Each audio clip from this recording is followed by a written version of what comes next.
இன்னைக்கு குட்டி ஸ்டோரியில கேடுகட்ட பாஜக அமைச்சரினுடைய கேவலமான பேச்சும் மண்டியிட்டு மன்னிப்பு கேட்டதுன்னு தான் பேச போறோம். உங்களுக்கு தெரியும், இப்ப போர் நடந்தது இல்ல, பாகிஸ்தானோட நம்ம சண்டை போட்டோம்ல, அந்த காலகட்டத்தில் சோஃபியா என்கிற கர்னல், அவங்க தான் விமானப்படையவே தலைமை தாங்கினவங்க. அவங்கள கேவலமா பேசி இழிவா பேசி போறவங்க வர்றவங்கிட்ட எல்லாம் உடனடி வாங்கியிருக்கா இந்த அமைச்சர் விஜய் ஷா என்பவர். இவர் மத்திய பிரதேசத்துல இருக்கிற அமைச்சருங்க.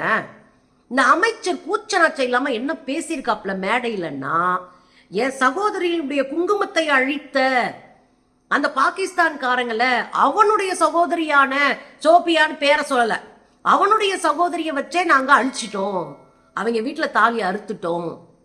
இது என்ன கேடுகட்டத்தனமா இருக்கு? அந்த அம்மா நான் இந்தியன்றாங்க, அந்த அம்மா நான் இந்தியாவுக்காக களத்துல நின்று உயிரை கொடுப்பேன்றாங்க. அந்த அம்மா இந்த நாட்டுக்காக பல நாடுகள்ல அமைதி நிலைநாட்டுற படையோடு சேர்ந்து வேலை பார்த்துருக்குறாங்க. அந்த அம்மா இந்த நாடு பல நாடுகளோடு சேர்ந்து பயிற்சி எடுக்கிற போது அந்த பயிற்சி எடுக்கிற குழுவுக்கு தலைமை தாங்கி இருக்கிறாங்க. அவ்வளவு திறமையான பொண்ணு இந்த சோஃபியா. ஒரே காரணம் இஸ்லாமியர் என்பதால் பாகிஸ்தானுடைய சகோதரிய வச்சு அவங்கள அடிக்க விட்டாரு எங்க மோடி. இதுக்கெல்லாம் புளிச்சுன்னு மூஞ்சில காரி துப்பிருக்க வேணாம். நீங்கெல்லாம் ஓட்டு பொறுக்கிற கும்பலுக்கே மட்டும் நெஞ்செழுத்து இருந்தா களத்துல நின்று எதிரிய அடிச்சு ஓட வர்ற ஒரு பொண்ணுக்கு எவ்வளவு நெஞ்செழுத்து இருக்கும், எவ்வளவு கெத்து இருக்கும். நீங்களாம் வெத்து வேட்டு ஓட்டு பொறுக்கிறதுக்காக எவந்தாலியா அறுத்துட்டு அப்படியே முதல கண்ணீர் வடிச்சு ஒரு பேரணி போய் அதை ஓட்டா மாத்தி கேடுகட்ட சில்ற அரசியல் பண்ற உங்களுக்கே எவ்வளவு இருந்துச்சுன்னா, எதிரிகளை நெத்திக்கு நேரா உசுர பணைய வச்சு போராடிட்டு இருக்கிற சோஃபியா மாதிரியான படை வீரர்களுக்கு எவ்வளவு நெஞ்செழுத்து இருக்கணும். இதை மோடி கண்டிக்கணுங்க. மோடி கண்டிக்கவே இல்லை, நாங்கள்லாம் கண்டிக்க மாட்டோங்க அப்படின்னு மக்கள் பிடிச்ச அடிச்ச அடி இருக்குல்ல வச்சு உங்க விட்டடி எங்க விட்டடின்னு மரணடி அடிச்சிட்டாங்க, உருவபொம்மை கொளுத்துனாங்க. நீ என்னடா ஆளு அப்படின்னாங்க. காங்கிரஸ் மற்ற கட்சியினுடைய தலைவர்கள் அத்தனை பேரும் கடுமையான விமர்சனத்தை முன் வச்சப்படுது. இன்னைக்கு மன்னிப்பு கேட்டிருக்க அந்த பீஸு. ஐயோ, நான் அப்படி யோசிச்சு சொல்லலைங்க.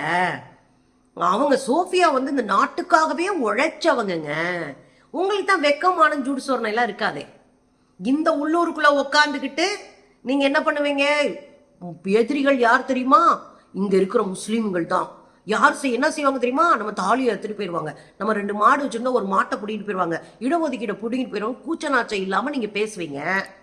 போர் ஒரு இஸ்லாமிய நாடோட வந்துருச்சுன்னா ஒரு இஸ்லாமிய பெண்ணை முன்னாடி நிப்பாட்டி பின்னாடி மறைஞ்சுக்குவீங்க. கேடுகட்டத்தெல்லாம் இதுக்கு பேரு. சரி, இந்த கேடுகட்டத்தெல்லாம் இருக்கட்டும்.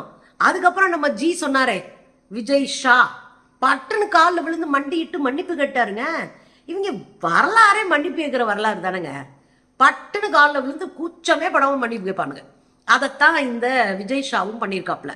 ஆட்சேபனையான கருத்துக்களை நான் சொல்லியிருந்தா நீங்க தப்பா புரிஞ்சுக்கிட்டீங்க. ஆட்சேபனையான கருத்துக்களை நான் சொல்லியிருந்தா 10 முறை மன்னிப்பு கேட்கிறேன். என்னவா 10 முறை மன்னிப்பு கேட்கிறேன். இந்த மன்னிப்பு கேட்டுட்டு அவர் சொல்றாரு, அவங்கள நான் பேசணும்னு நினைக்கல, அவங்க என் கூட பிறந்த தங்கச்சி. இதுக்கு நீ கெட்ட வார்த்தையில கூட திட்டிட்டு போ. ஒரு சங்கி பையன் கூட பிறந்த தங்கச்சின்றதான் அசிங்கமே இந்தியாவில். கேவலமான விஷயம் அது. சங்கி பையனுக்கு தங்கச்சியாவும் இருக்கக்கூடாது, மகளா இருக்கக்கூடாது, அம்மாவா இருக்கக்கூடாது, பொண்டாட்டியா இருக்கக்கூடாது, சங்கி பயலுக்கு ஃப்ரெண்டாவும் இருக்கக்கூடாது. இது இந்தியாவை பொறுத்தவரையும் அவமானகரமான விஷயம். அதனால சங்கி பையனுக்கு தங்கச்சி கூட என் கூட பிறந்த தங்கச்சின்லாம் சொல்லாத. அதை விட கேவலமான ஒரு வார்த்தையை வச்சு திட்டினா கூட ஏத்துக்கிட்டு போயிடுவோம். ஏன்னா சோஃபியா அவ்வளவு பண்ணியிருக்காங்க. ஓன் தங்கச்சின்னா அவங்க ரேஞ்சு இறக்காத. நீ அமைச்சரா இருக்கலாம், என்ன காலில் வந்து கையில பிடிச்சி எடுப்படி வேலை பார்த்து அமைச்சரா இருப்பீங்க. ஆனா உயர் நீதிமன்றம் சரியான குடு கொடுத்துருக்கு. அந்த மாநிலத்தினுடைய உயர்நீதிமன்றம், மத்திய பிரதேசத்துடைய உயர்நீதிமன்றம் வச்சு செஞ்சு 4 மணி நேரத்தில் அவன் மேல கேஸ் போட்டுருக்கணும். 4 மணி நேரம் தான் உங்களுக்கு டைமு. தானா சுயமோட்டா எடுத்து தானா வழக்கெடுத்து அந்த பொண்ணை இவ்வளவு கேவலப்படுத்திக்கிட்டு இருக்கீங்க, அசிங்கப்படுத்திட்டு இருக்கீங்க. 5 நாளைக்கு முன்னாடியே வேற ஒரு மாதிரி அசிங்கப்படுத்தினாங்க. பஞ்சரான டயருன்னு இந்த அம்மா படத்தை போட்டு இதே பாஜக காரங்க ட்ரோல் பண்ணிட்டு இருந்தான். பஞ்சரான டயருன்னு இந்த அம்மா படத்தை. ஆனா இவங்க மோடிக்கு கெட்ட பேர் வந்துடாம, இந்த நாட்டுக்கு கெட்ட பேர் வந்துடாம, படைக்கு கெட்ட பேர் வந்துடாம உயிரை கொடுத்து இந்த அம்மா பேசிட்டு இருந்துச்சு. ஆனா பாருங்க, கொஞ்சம் நெஞ்சம் கூட இவங்கெல்லாம் சோகத்துல உப்பு போட்டு சாப்பிடுறவங்க இல்ல. நன்றின்றதே எங்களுக்கு கிடையவே கிடையாது. அத்தனை பழி இந்த அம்மா மேல வாங்கிக்கிட்டு இந்த அம்மா நின்று பேசிட்டு இருக்கிறாங்க. நோகாம இவன் சொல்றான் பஞ்சரான டயரம் இந்த பொண்ணை சொல்றாங்க முஸ்லீம்ன்ற ஒரே காரணத்துக்காக. ஆனா நீதிமன்றம் வேடிக்கை பார்க்காதுல்ல, வந்து வச்சு செஞ்சிருச்சு மாதிரி சுயமோட்டமா எடுத்தாங்க. நீதிமன்றம் நேரடியா வந்து இந்த வழக்கு எடுத்து 4 மணி நேரத்துல இந்த ஆள் மேல நீங்க வழக்கு போட்டிருக்கணும், அமைச்சராவது கிமைச்சராவது போடுறா வழக்க அப்படின்னு போட விட்டுருக்கு. அதுக்கு பிறகு இவந்தாலும் விடாம கதறி கண்ணீர் விட்டுருக்குறாங்க. என்ன தெரியுங்களா, கொஞ்சமும் நாகரிகமற்ற ஒரு கூட்டம் தான் இந்த சங்கி கூட்டம். அடிப்படை அறிவற்ற கூட்டம் தான் இந்த சங்கி கூட்டம். கொஞ்சமும் அறத்தின் பக்கம் நிற்காத அரசியல் செய்யற கூட்டம் தான் சங்கி கூட்டம்.